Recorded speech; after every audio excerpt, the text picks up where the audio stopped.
Eh bien, Antoine Pinier, donc vigneron à Montaigu, dans le Jura. Donc, je travaille avec mes frères et sœurs en GAEC sur une quinzaine d'hectares. Plus, donc, on a deux employés à temps complet et de nombreux occasionnels qui viennent nous donner aussi un petit coup de main, notamment pour les travaux en verre à partir de début mai. Sur les 15 hectares, donc, ça se répartit en gros avec 8 hectares de chardonnay, 3 hectares de savagnin pour les blancs, 1,5 hectare de trousseau, 1,5 hectare aussi de poulsard, qui sont là de deux cépages vraiment typiques du Jura, et 1 hectare de pinot noir aussi.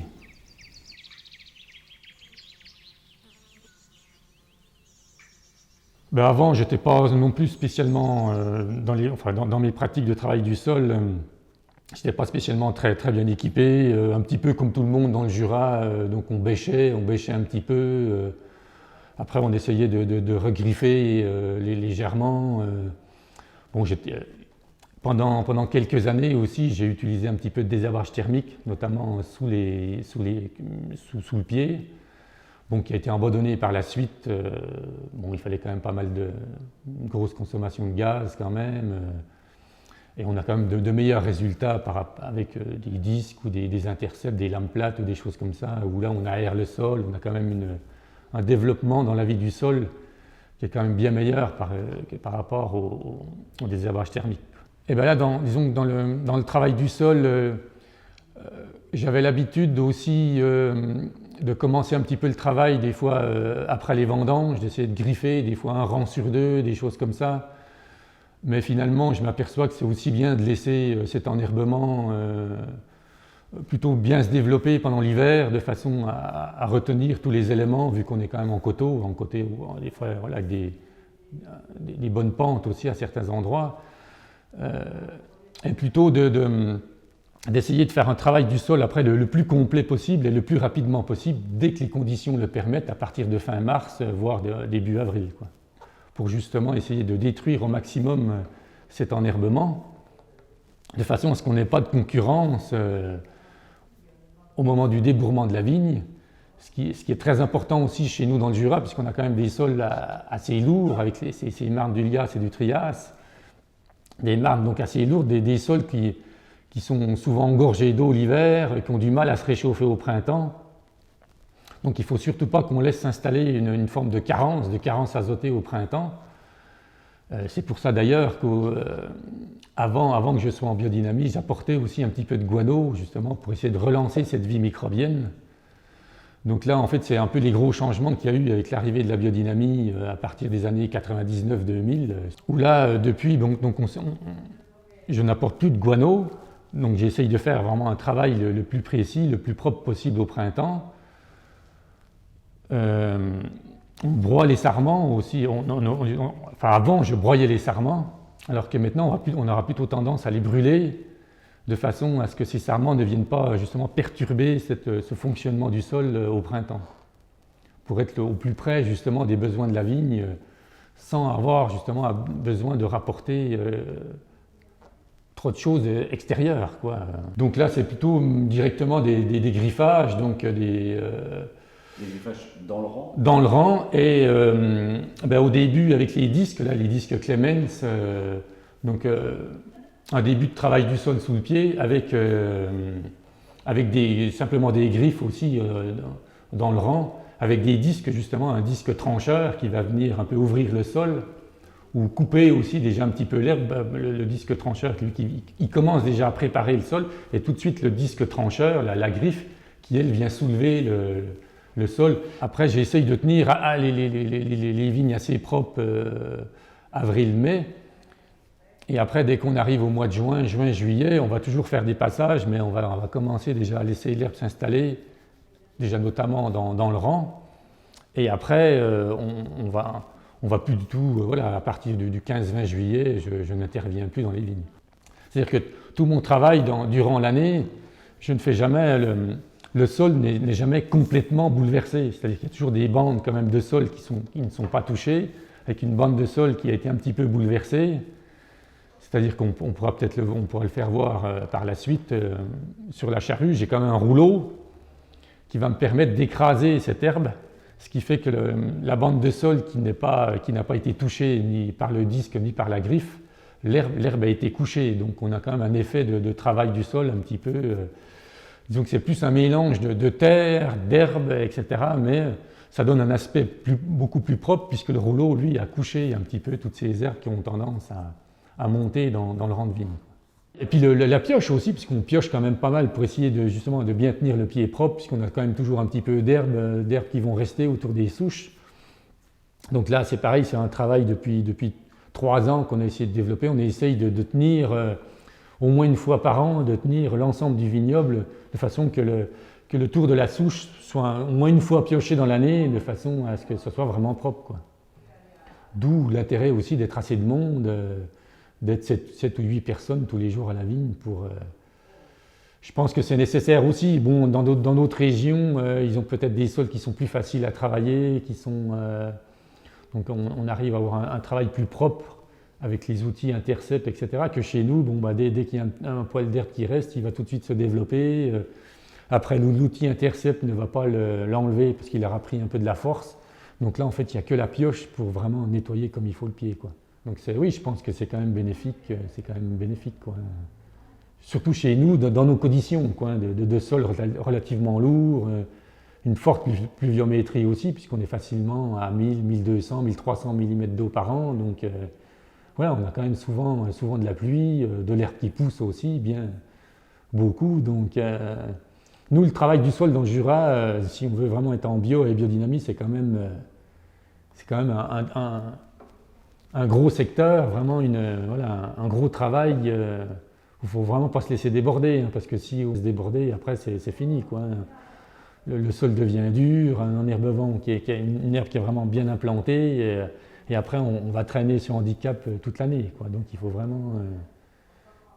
le travail du sol, c'est vraiment un gros travail, et puis il faut vraiment s'y tenir, quoi.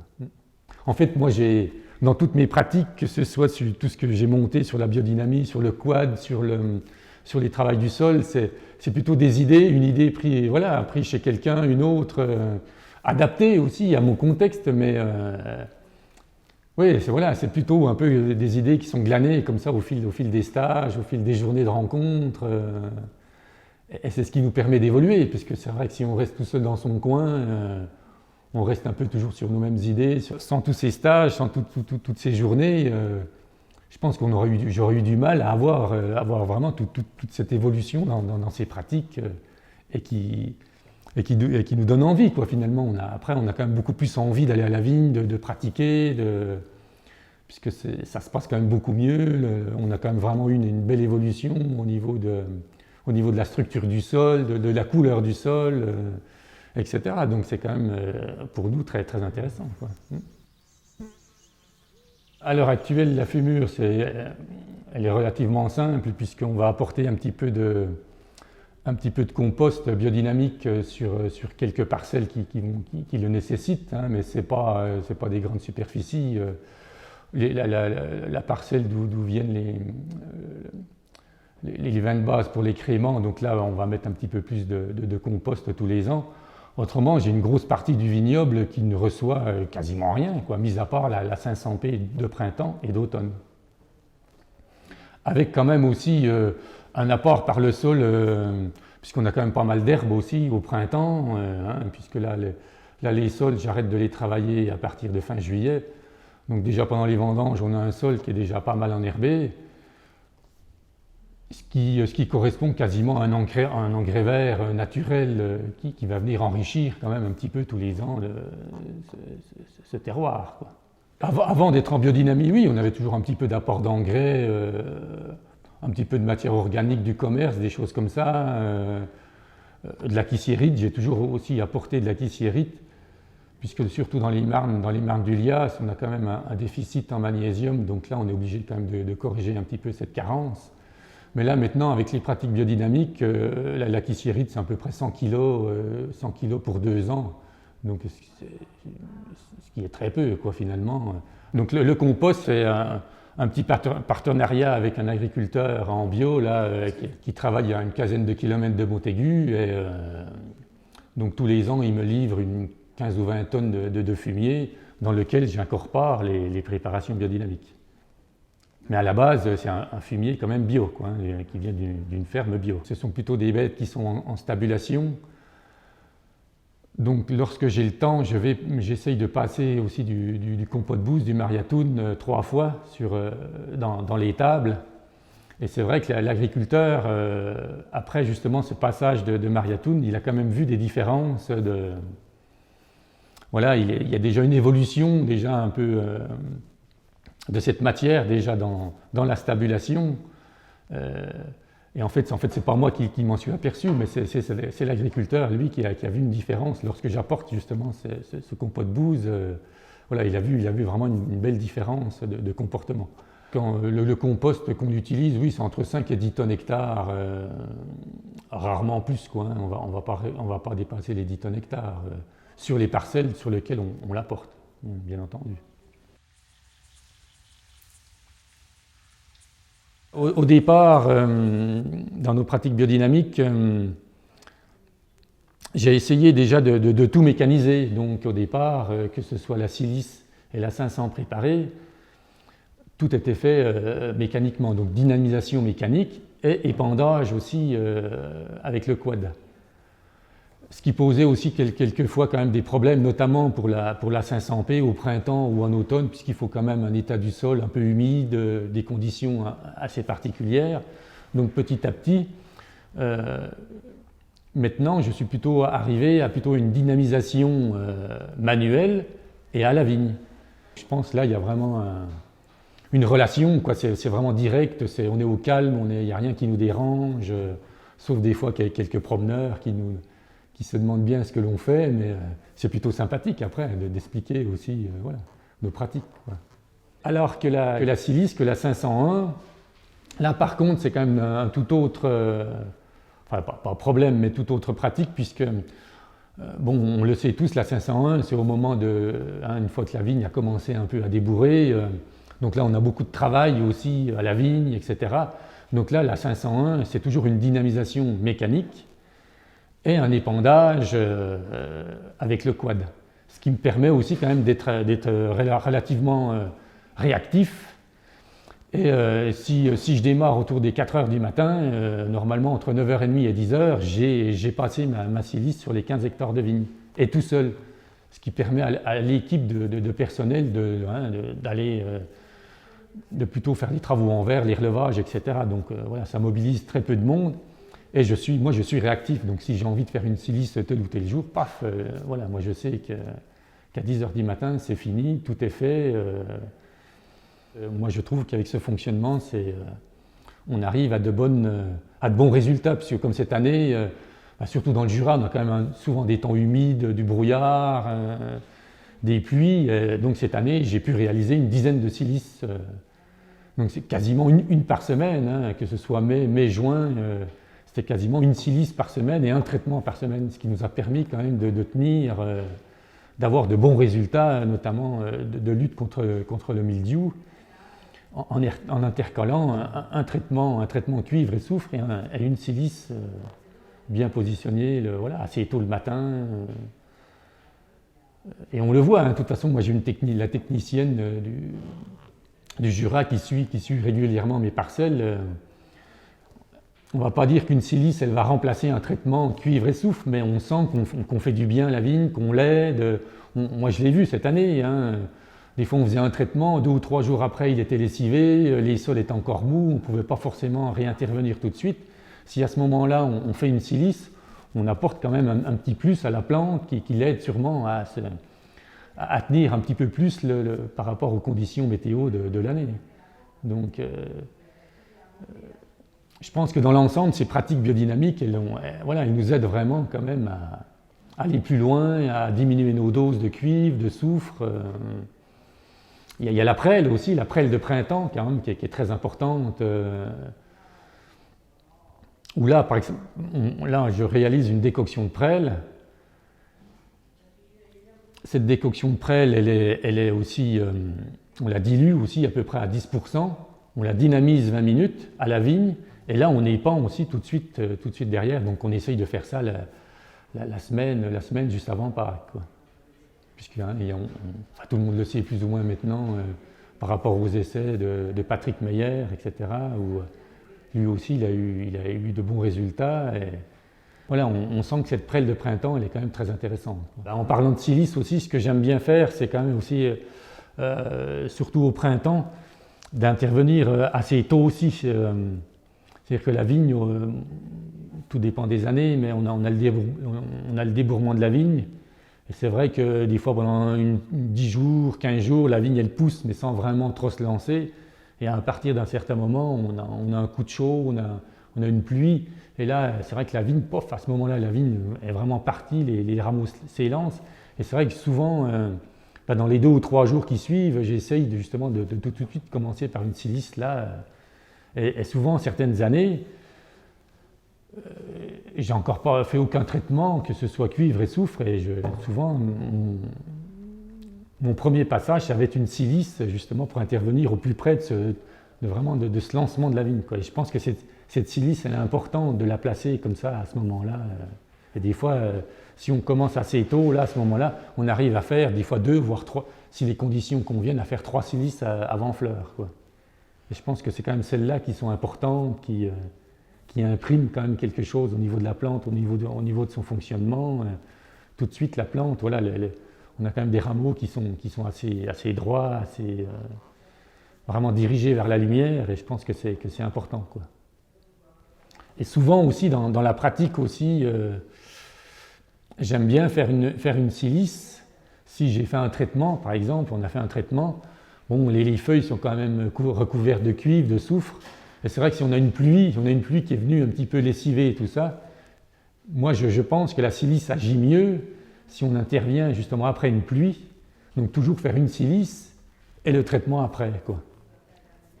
Si on peut, bien entendu, suivant les conditions, si la météo nous le permet, mais je pense qu'on a un meilleur résultat lorsque la silice est placée toujours avant les traitements traditionnels cuivre et soufre. Souvent, quand on discute avec des personnes qui s'interrogent sur la biodynamie, et quand on leur dit justement tous ces passages de 500 P, de choses comme ça, tous ces vignerons, au départ, ils voient ça un peu comme une contrainte, comme un travail supplémentaire, comme quelque chose de... souvent dans les questions, mais est-ce que tu es obligé d'y faire tous les ans, etc. Alors qu'en fait, une fois qu'on est parti dans ces pratiques, on en a presque besoin, quoi, je dirais, si après les vendanges, on ne l'a pas fait, pour nous, il manque quelque chose, quoi. Donc cette pratique, elle est devenue régulière, et c'est pas une contrainte, qu'on n'y va pas comme dire, il faut encore faire ci, ça. On a plutôt plaisir à le faire, et on fait le tour du vignoble, ça se fait assez rapidement. Voilà, c'est plutôt... oui, comme on apporte un plus, on vient un petit peu nourrir la vigne, voilà, nourrir ce sol, nourrir la vigne, et c'est pas du tout vécu comme une contrainte. J'ai un essai aussi qu'on a mis en place depuis 2007, qui est quand même très intéressant, puisque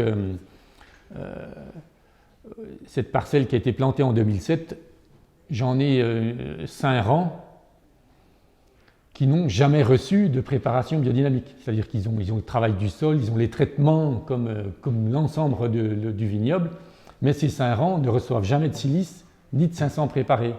Et c'est vrai qu'on arrive maintenant à voir quand même de belles différences, notamment au niveau du sol, de la structure du sol, de l'état du sol. Et tout au long de la saison aussi, le comportement, le port de la vigne, on voit que les feuilles sont orientées différemment. Ça nous permet aussi de voir, nous, que finalement, voilà, on apporte quelque chose à la vigne avec ces préparations. C'est pas quelque chose qui est fait à l'aveuglette ou simplement parce que tout le monde le fait et puis se dire moi je le fais aussi sans forcément avoir de résultats ni de preuves comme quoi, voilà, là je veux dire, on apporte la preuve comme quoi les préparations, elles agissent vraiment au niveau du sol et de la plante, quoi. Pour le moment, je ne suis pas forcément très, très bien équipé, mais j'ai toujours des cuves à vin en inox dans la cave qui sont vides. Donc souvent, novembre, décembre, janvier, plutôt en plein hiver, lorsqu'on a des jours de bonne pluie ou la nuit, je récupère et je remplis ces cuves à vin pendant l'hiver, quoi. Donc au printemps, je me retrouve facilement avec entre 15 et 20 mètres cubes d'eau de pluie, mais j'aime bien la récupérer plutôt en hiver, quoi. Bon, au début, j'ai commencé comme tout le monde, cuivre et soufre, mais avec des doses de cuivre relativement importantes, hein, puisqu'on était facilement à 4 kg, 5 kg hectare de bouillie bordelaise par traitement. Et petit à petit, on a vu que ça marchait, donc on a commencé à diminuer les doses. En même temps, j'essaye d'avoir aussi une pratique avec les tisanes aussi, d'essayer d'apporter pas mal de tisanes à chaque traitement.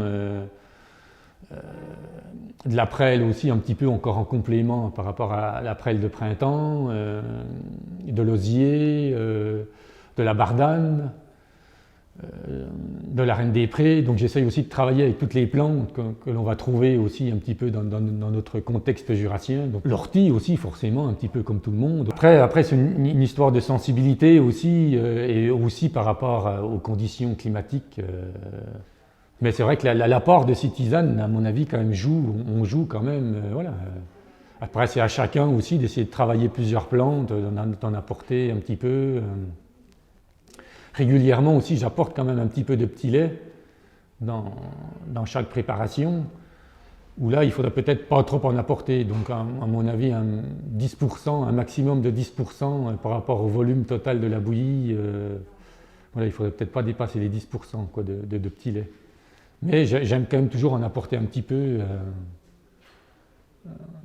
ne serait-ce que pour le mélange de l'ensemble, cuivre, soufre. Je trouve qu'on a un mélange qui est plus harmonieux, qui s'épand aussi plus facilement. Donc le petit lait doit apporter quand même aussi son petit plus, à mon avis, quoi. Souvent, ces tisanes, elles sont fabriquées juste avant le traitement. Donc soit je les prépare la veille, les plantes, elles macèrent encore un petit peu toute la nuit. Je filtre ça le matin, juste avant de commencer mon traitement. Et là, après, ces tisanes, je les incorpore au mélange cuivre et soufre, quoi. Et l'eau de pluie aussi, puisque tous les traitements sont faits avec de l'eau de pluie. Peut-être une des erreurs que j'ai eu faites aussi, c'était de préparer ces tisanes 2 ou 3 jours à l'avance. Où là, après, on se retrouve avec des tisanes qui sont déjà un petit peu oxydées, qui sont devenues marrons, où là, on n'a pas quelque chose de très actif et disons qu'on n'a pas un liquide, une tisane qui a gardé justement tout son potentiel, donc il faut essayer de les préparer juste avant le traitement pour justement avoir quelque chose de sain et de ne pas oxyder, quoi.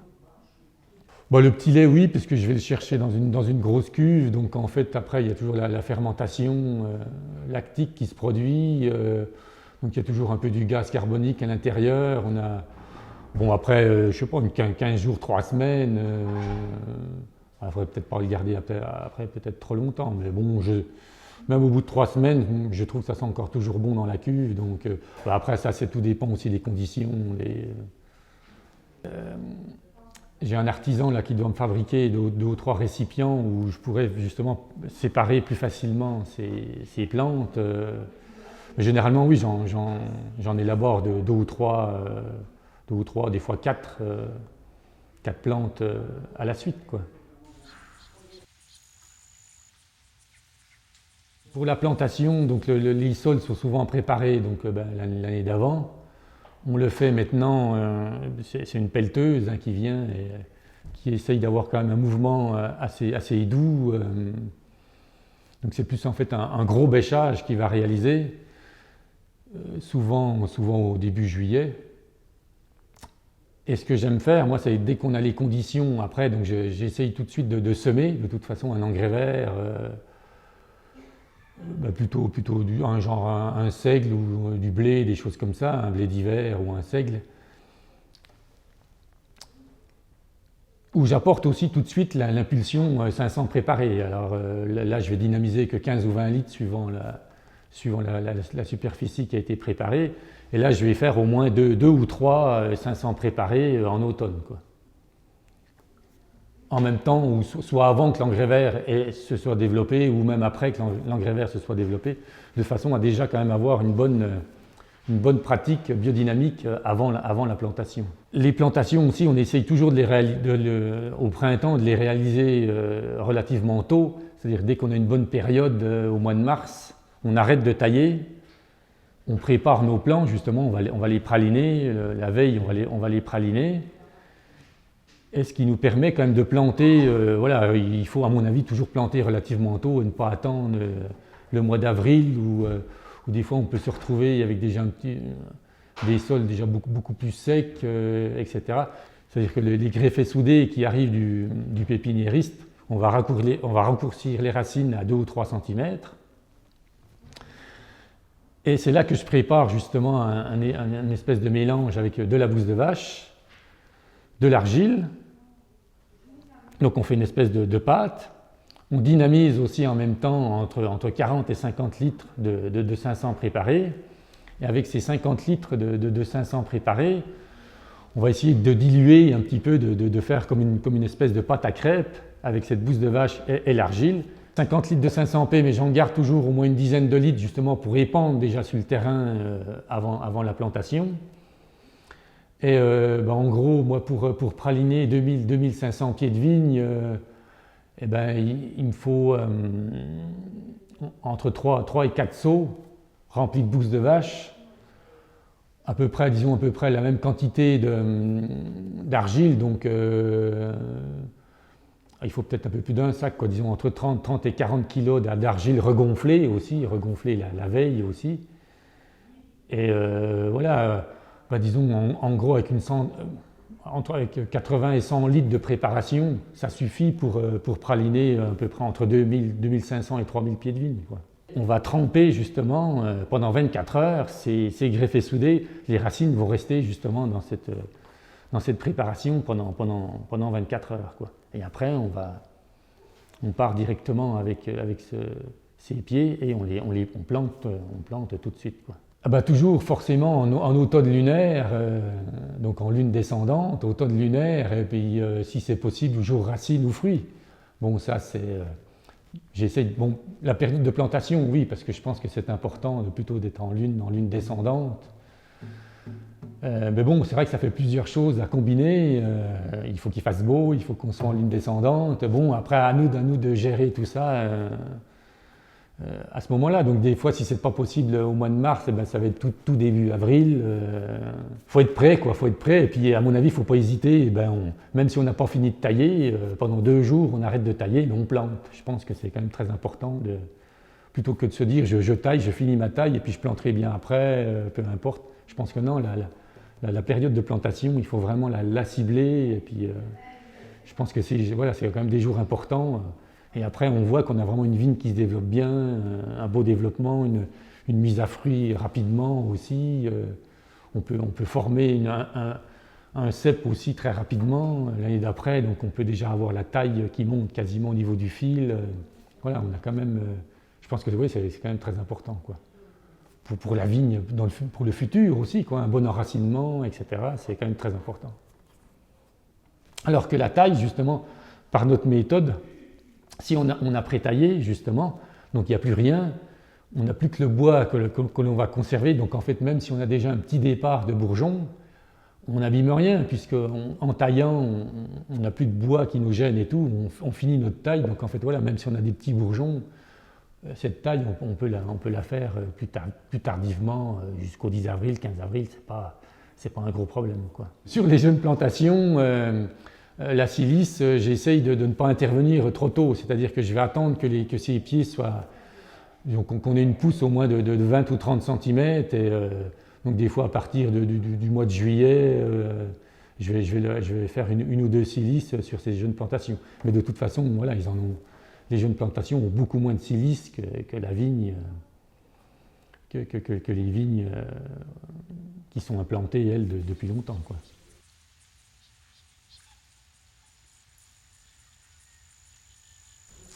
Bon, la taille au domaine pinier, elle se fait plutôt en trois temps.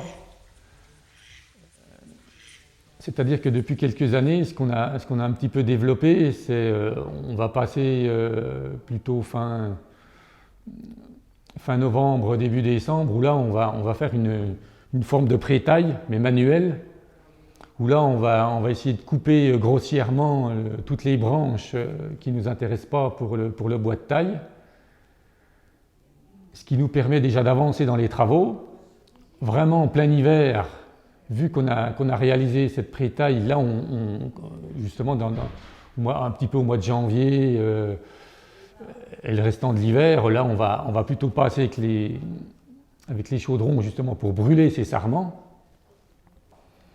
Ce qui fait qu'après, on va réaliser justement des plaies de taille définitives le plus tard possible. C'est-à-dire qu'après, on va repasser une troisième fois dans les vignes pour finir cette taille, où là, justement, on nettoie la baguette, on la coupe à la bonne longueur, on scie si c'est nécessaire, mais là, on le fait qu'à partir du 15-20 février, où là, on a déjà une reprise d'activité, un petit peu de sève dans le pied, ce qui nous permet peut-être de moins meurtrir et de moins favoriser justement ces maladies par rapport justement à toutes ces plaies de taille que l'on réalise sur les ceps, quoi. C'est-à-dire que déjà les bourgeonnages, si on a un cep qui est monté trop haut ou qui a un petit peu de travers ou des choses comme ça, ou un pied on s'aperçoit qu'il commence à devenir un peu faible, là on va laisser un rameau au moment de l'ébourgeonnage qu'on prend soin d'attacher, et c'est ce qui va nous permettre justement de repartir dans les années suivantes à la base du pied. Tous les ans après les vendanges, on passe quand même avec des bêches pour faire des trous justement, pour enlever vraiment les pieds qui sont complètement morts ou des jeunes pieds qui n'ont pas poussé. Mais tous ces trous, on les fait à la main, on ne passe pas avec un tracteur ni avec une tarière, puisque sur l'ensemble du vignoble, sur les 15 hectares, si on fait entre 200 et 300 trous, c'est tout le bout du monde. Donc, ce qui représente quand même très peu de remplacement sur le vignoble. C'est un petit peu l'évolution dans les pratiques, quoi. Bon, alors c'est sûr qu'à partir de début mai, il faut être beaucoup de monde dans les vignes, bien ébourgeonner, attacher tous ces jeunes rameaux. Mais on le voit comme cette année, puisqu'on a eu notamment dans le Jura quand même des départs de mildiou assez précoces. Et on l'a vu que toutes ces vignes qui n'étaient pas ébourgeonnées assez tôt, avec un soin particulier justement sur la base du pied, le mildiou il a très vite colonisé les souches et justement avec des vignerons qui sont retrouvés avec des attaques de mildiou relativement fortes. Mais voilà, on le sait maintenant que tous ces soins dès le printemps ils sont nécessaires. Justement si on veut après par la suite avec les traitements, les doses de cuivre, si on veut diminuer, etc. Donc il faut vraiment être à jour dans les bourgeonnages, dans les relevages, tous ces travaux, il faut qu'ils soient faits à temps pour justement pouvoir vraiment optimiser vraiment toutes nos doses dans les traitements, quoi. Il y a quelques années, on a voulu, sur une parcelle, changer de cépage, donc on est passé du chardonnay, donc cette parcelle avait une quinzaine d'années, donc on est passé du chardonnay au trousseau. Donc là, on a réalisé un surgreffage avec nos greffons, notre sélection du vignoble, quoi, de greffons du vignoble. Ce qui nous a permis de conserver justement l'enracinement des ceps qui étaient déjà bien implantés. Et au bout de 3 ou 4 ans, on a eu quasiment une vigne qui est redevenue normale, quoi. Mais avec un cépage qui est plus adapté, disons, au sol, au terroir. Souvent en bio aussi, on nous dit oui, mais vous êtes en bio, mais finalement vous faites beaucoup de passages, vous sulfatez souvent, le travail du sol c'est long, vous passez des heures sur le tracteur, donc on nous critique un petit peu comme on va consommer beaucoup d'énergie fossile, etc. Alors qu'en fait, comme là depuis 2 ou 3 ans, j'utilise plutôt des petits tracteurs, notamment en Kubota, des petits tracteurs qui font 25 chevaux. Et moi maintenant, le rognage, il est fait avec un petit tracteur Kubota. Les traitements aussi, cuivre et soufre, sont faits aussi avec un petit tracteur de 25 chevaux. Ce qui fait qu'il me faut entre 30 et 35 litres de gasoil pour sulfater les 15 hectares. Donc c'est quand même très peu, Et ça, je peux arriver justement à ces résultats-là parce que j'ai du petit matériel, voilà. Forcément, un tracteur de 25 chevaux, il n'est pas lourd, je ne tasse pas les sols, beaucoup moins les sols, et je consomme moins. Bon, le travail du sol, on est quand même obligé d'avoir un tracteur un petit peu plus lourd, parce que là, on a des charrues quand même qui font un certain poids. Après, c'est à nous de nous adapter, c'est à nous de... Toute la silice, c'est fait avec le quad, donc le quad, c'est pareil, c'est quand même un engin qui est assez léger, qui fait 350 kg, voilà, qui consomme aussi très peu. Donc, en gros, moi sur le domaine, il me faut entre 110 et 120 litres de gasoil par an et par hectare. Donc, certes, c'est une consommation, mais qui reste quand même, je pense, relativement raisonnable par rapport à d'autres pratiques dans d'autres vignobles, où là, c'est facilement le double, voire le triple, quoi. J'ai développé aussi sur un ancien tracteur le système Pantone, enfin, qui est de plus en plus connu aussi maintenant, ce qui nous permet aussi de faire quand même quelques économies, notamment au niveau de la consommation. Après, nous, on n'a pas de vignes directement dans l'immédiat, donc c'est plutôt des parcelles qu'on essaye d'entretenir, notamment sur Vatania, donc autour de Vatania, on a entre 2 et 3 hectares, où là c'est une parcelle, et là c'est mon beau-frère, lui qui va y mettre des vaches ou des jaunisses qui viennent pâturer justement autour de la vigne. Il y a quelques années aussi, j'avais quelques problèmes, c'était dû aussi à l'enherbement. Puisque ça on n'en a peut-être pas trop parlé avant, puisqu'avant j'étais quand même aussi dans mes anciennes pratiques de travail du sol, j'étais enherbé un rang sur 2, un peu aussi pour les passages de tracteurs, les choses comme ça, mais cet enherbement petit à petit, il a vieilli, et c'est vrai qu'on se retrouve après avec un mauvais fonctionnement du sol à cause de cet enherbement qui vieillit. Et j'avais pas mal à un moment un peu un développement aussi de campagnols, des choses comme ça, donc d'où l'idée aussi de mettre un petit peu des perches à rapaces pour justement qu'elles viennent se poser un peu dans les vignes. Bon, en fait, après ce problème de campagnol, il était résolu par lui-même, puisque vu que je fais maintenant du travail tous les rangs, je n'ai plus de vieil enherbement. Et à partir du moment où on n'a plus de vieil enherbement, j'ai plus de campagnol non plus. Mais les rapaces continuent. Les rapaces, quand même, elles continuent à venir se poser.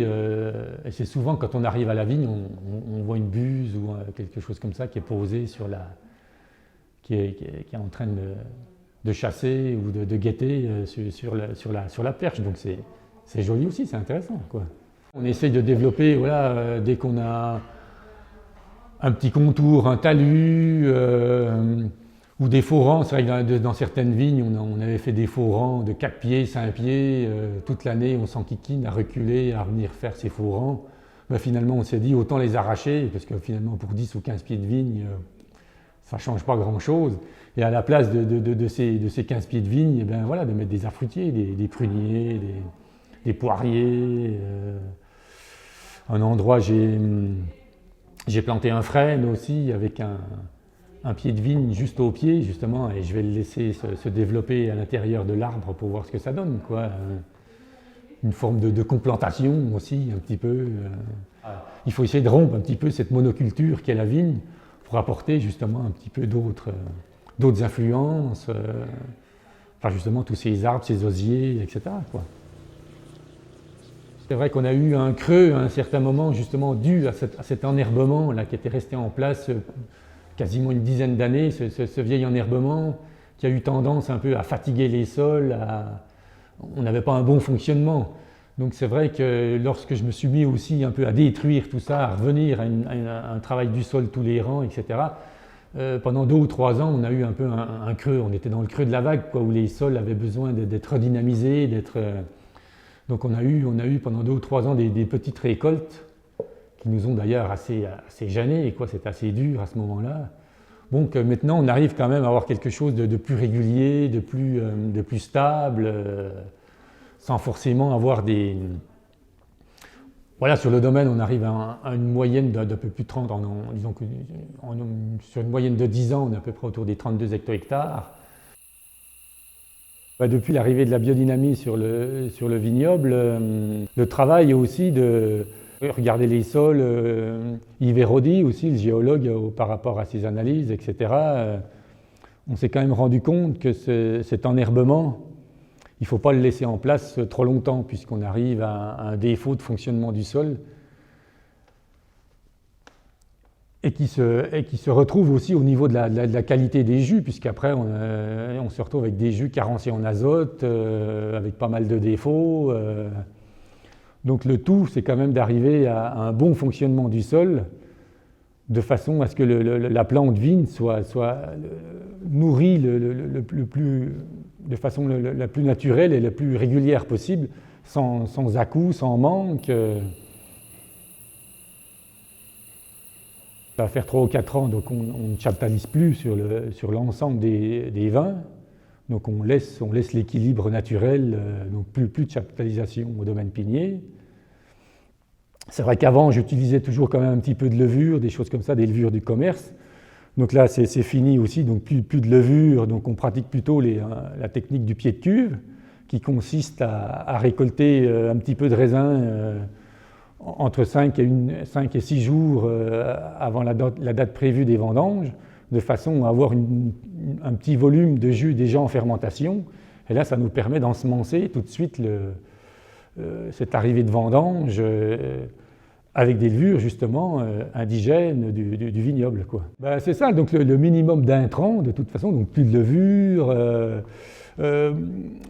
plus de correction non plus d'azote sur les mous, puisque maintenant j'arrive quand même à un équilibre, voir si certains vins sont un petit peu faibles, ça se passe quand même très bien au niveau des fermentations, avec des fois simplement une petite aération, ça suffit pour que les fermentations alcooliques aillent jusqu'au bout.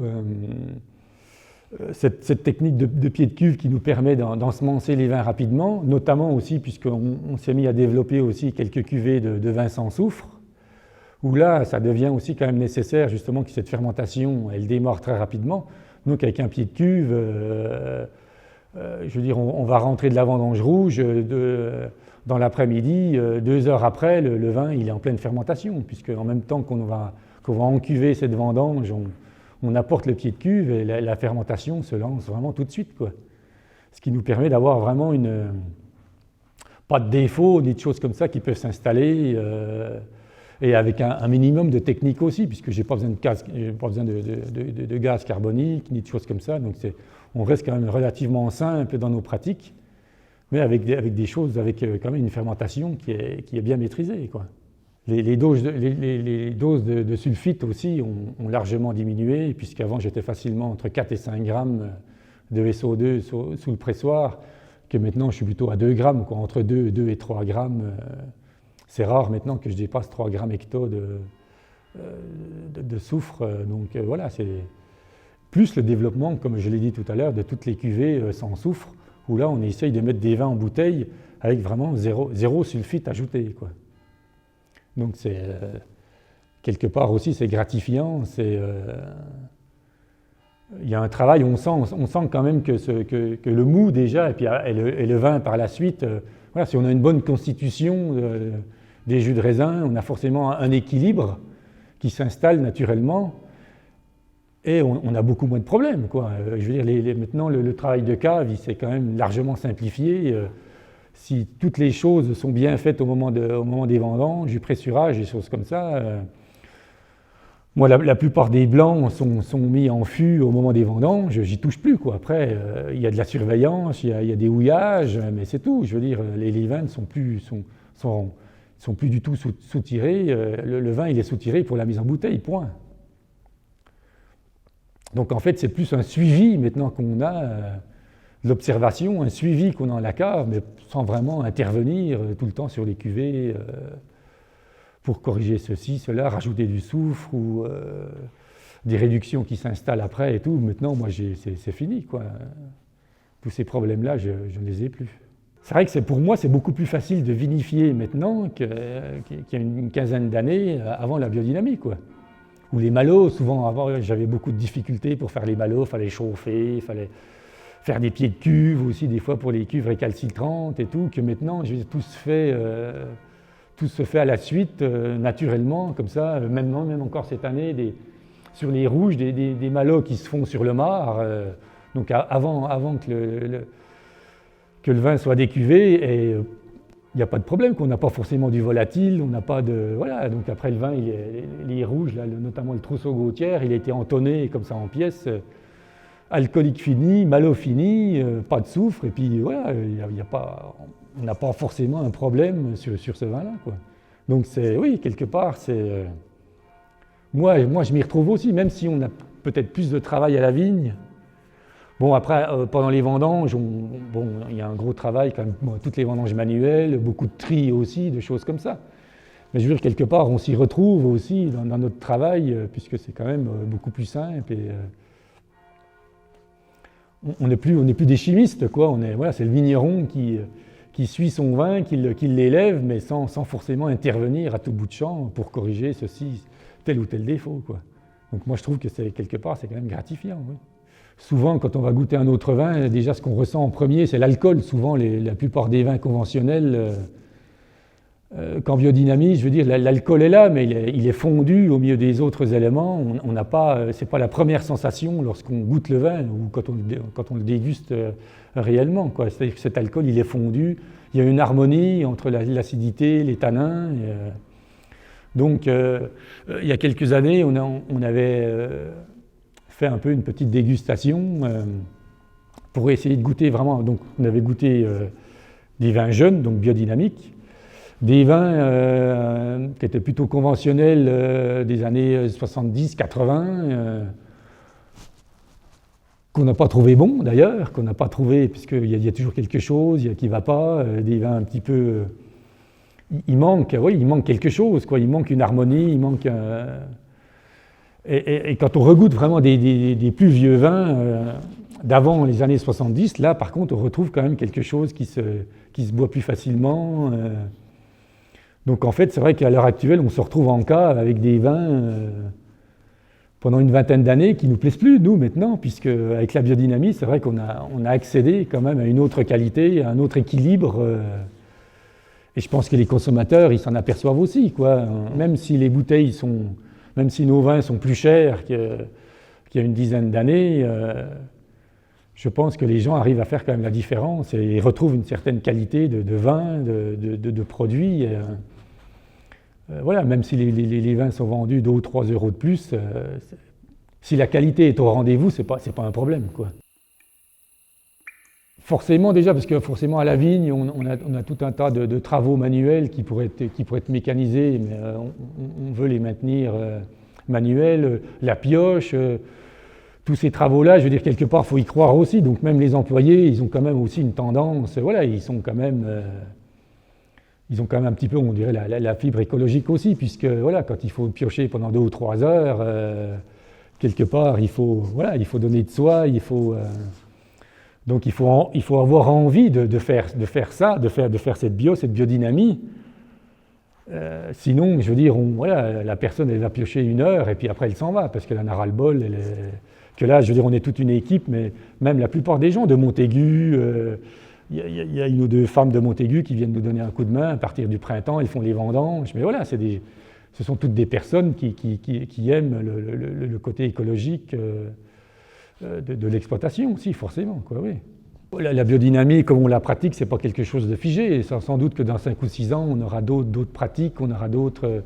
C'est à chacun aussi d'évoluer suivant ses moyens, suivant ses possibilités. Et aussi, s'il y a 5 ou 6 ans, on nous avait dit, pour faire les travaux d'ébourgeonnage et de relevage, on va se retrouver 7 ou 8, on aurait dit c'est pas possible, quoi, parce qu'il faut les payer, ces gens-là, etc. C'est quand même un surcoût supplémentaire. Mais bon, voilà, petit à petit, tout ça s'installe. Si on arrive à vendre nos vins un peu plus chers, on peut se payer des employés, voilà, on peut se payer des gens un peu en plus aussi. Donc c'est une évolution qui s'est faite comme ça, petit à petit. C'est comme les doses de cuivre aussi, etc., quoi. Si on m'avait dit tu vas les sulfater avec 100 ou 200 grammes de cuivre métal par traitement, j'aurais dit c'est pas possible. Alors que maintenant, on le fait parce que c'est une évolution qu'on a eue, des étapes qui se sont passées, et voilà, maintenant on y arrive et ça se passe très bien, quoi. Mais il faut qu'il y ait un ensemble de pratiques qui se conjuguent aussi. Et petit à petit, voilà, peut-être la biodynamie aussi mieux installée sur le vignoble, des pratiques plus cohérentes et des bons préparats aussi, ça compte aussi, quoi. Il y a pas mal de vignerons qui s'intéressent à ce qu'on fait, ils viennent voir. à partir du moment où on réussit aussi, forcément que ça intéresse des gens, ils se questionnent aussi par rapport à ça. Notamment cette année, c'est vrai qu'il y a pas mal de vignerons qui sont venus voir dans quel état étaient les vignes, si on avait pu résister aux maladies, etc. Mais bon, on le voit bien, il y a quand même de plus en plus de gens qui s'intéressent à nos pratiques. Je pense que c'est une évolution de l'agriculture en général. On voit bien que tous ces épandages de pesticides, etc., on arrive vers quelque chose où il y a beaucoup de choses qui ne vont plus, c'est toujours de plus en plus, c'est toujours... et même cette année en vigne, je veux dire, les conventionnels, ils ne s'en sont pas mieux sortis que nous en biodynamie. Donc, eux aussi, ils ont mis des quantités de produits phénoménales pour s'en sortir, même des fois des échecs aussi avec des produits chimiques. Donc finalement, on en a bavé, mais on est arrivé quand même à un résultat aussi, sans forcément... 4 kilos de cuivre métal sur l'année, c'est pas... je veux dire, pour moi, c'est un résultat relativement correct, quoi. Roland Sage, c'est quelqu'un qui s'est investi, c'était un technicien de la Chambre d'agriculture du Jura, mais il y a longtemps qu'il est dans le milieu de la bio, qu'il a développé. Donc c'est vraiment quelqu'un qui connaît tout le secteur de la bio vraiment comme il faut, quoi. Pas que vigne d'ailleurs, puisque céréales, maraîchage, etc. Bon, maintenant il y a eu d'autres postes qui ont été créés, etc. Mais voilà, c'est quelqu'un qui a quand même vu aussi dès le départ tout l'intérêt de la biodynamie, quoi, par rapport à la bio toute simple. Lui, il s'est quand même rendu compte qu'on pouvait quand même largement améliorer nos pratiques grâce à la biodynamie. Oui, sur le Jura, on est un petit groupe maintenant, on essaye de se retrouver un petit peu aussi. Depuis l'année dernière aussi, surtout avec un autre vigneron dans le Jura, Jean-Philippe Bourdi, on a essayé de faire nos cornes aussi pour essayer d'avoir quelque chose, des préparats peut-être un peu plus spécifiques à nous.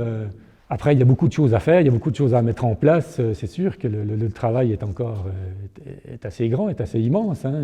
Mais généralement, de toute façon, quand on se retrouve entre agriculteurs ou viticulteurs bio ou biodynamistes, souvent, il n'y a pas de... c'est toujours des bonnes relations, c'est toujours... Comment expliquer ça? C'est-à-dire que les premiers contrôles, c'est forcément quelqu'un de chez Déméter qui vient visiter, Donc là, c'est une personne quand même compétente qui sait de quoi il va parler. Quand on lui parle de préparat, etc. Que c'est vrai que les premières années, après, c'est le contrôleur écossaire qui fait ça, et c'est pas forcément des personnes vraiment bien formées à la biodynamie. Et c'est vrai qu'au début, c'est plus moi qui lui apprenais... sur les préparats, qu'est-ce que c'est, etc. Pour quelqu'un qui vient nous contrôler, c'est plus moi qui lui en apprends. Donc, des fois, c'était un petit peu bizarre comme situation. Mais bon, autrement, il n'y a pas... Là, ça se passe toujours très bien. Que ce soit les sorties, les voyages de Pierre ou... à chaque fois qu'on se retrouve à Château et tout, c'est toujours de toute façon des très bonnes journées où je rencontre les collègues de Bourgogne aussi, de Bourgogne, d'Alsace, un petit peu d'ailleurs aussi. Et c'est vrai que c'est toujours des journées très, très enrichissantes. Où justement, quand on va là-bas, on peut tout voir, on peut tout regarder les pratiques, il n'y a rien de secret, il n'y a rien de caché. C'est vrai que pour nous, c'est aussi important de participer aussi, de ne pas simplement être de simples utilisateurs de ces préparats, mais de participer justement à leur élaboration et leur conception. Et donc c'est vrai que c'est quand même, c'est important, je pense.